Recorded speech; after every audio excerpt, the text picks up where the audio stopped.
Alors là, deuxième secret que je vous donne, l'exigence génère l'insatisfaction. L'insatisfaction génère l'aigreur. L'aigreur génère la ramma. Et je pense que pour les 3/4 d'entre vous, vous n'êtes pas possède selon le ramma, sauf quelques exceptions. C'est une blague, hein, ne le prenez pas mal. C'est beaucoup plus grave. Mais cette idée-là, ça veut dire que quand tu es dans la ta'ana, quand tu es dans l'exigence, en fait, tu génères de l'insatisfaction. C'est pour ça que je te dis que celui qui est occupé à dire merci, il ne trouve pas de défaut. Maintenant, c'est dur de dire merci.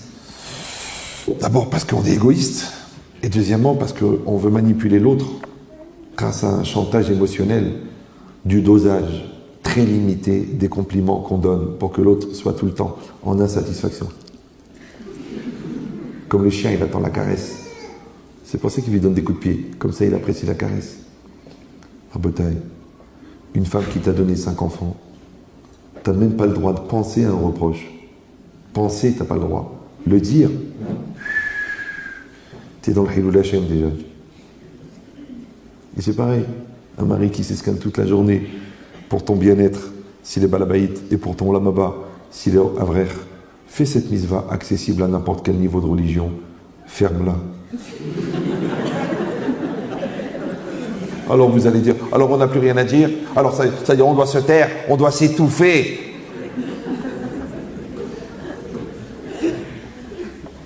Non.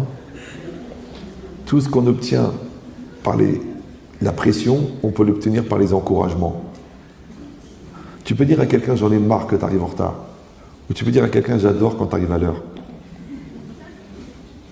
Tu peux dire à quelqu'un à quoi ça sert de faire 2 plats. Ou tu peux dire tu sais chérie, au bout d'un plat j'ai plus faim. Hein. Tu peux dire ça. Non. Pourquoi tu dis le deuxième côté? Alors je vous dis le secret, c'est très simple. C'est que l'impulsion elle part de l'intérieur. Quand cette impulsion elle rentre dans le nefesh, il y a l'yetzara, yetzera tov. Si à ce moment-là tu n'es pas en maîtrise, tu n'es pas en shlita, tu n'es pas en contrôle, elle est récupérée par le satan. Par exemple, tu rentres, tu arrives le soir. Bon, ta femme, elle a une drôle de tête, elle est fatiguée, elle est enceinte du 9e mois, elle est allée sur le canapé, on dirait voir d'une baleine échouée, elle a pris 42 kilos, elle est comme ça, en sueur. Tu dis, c'est ça l'amour? Bon, non, j'exagère. Pas beaucoup. Mais c'est rien, c'est pour de l'ambiance, parce que je vous sens tellement concentré.